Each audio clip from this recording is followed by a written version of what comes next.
How to access a subscriber's control panel in Plesk.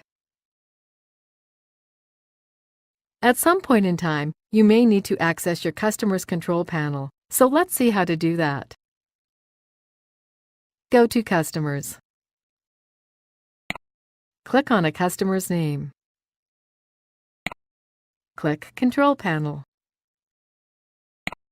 And you're there. Notice that it indicates we're logged in as our reseller account next to the subscriber's name. For detailed information on how to use this panel, please watch the End User series.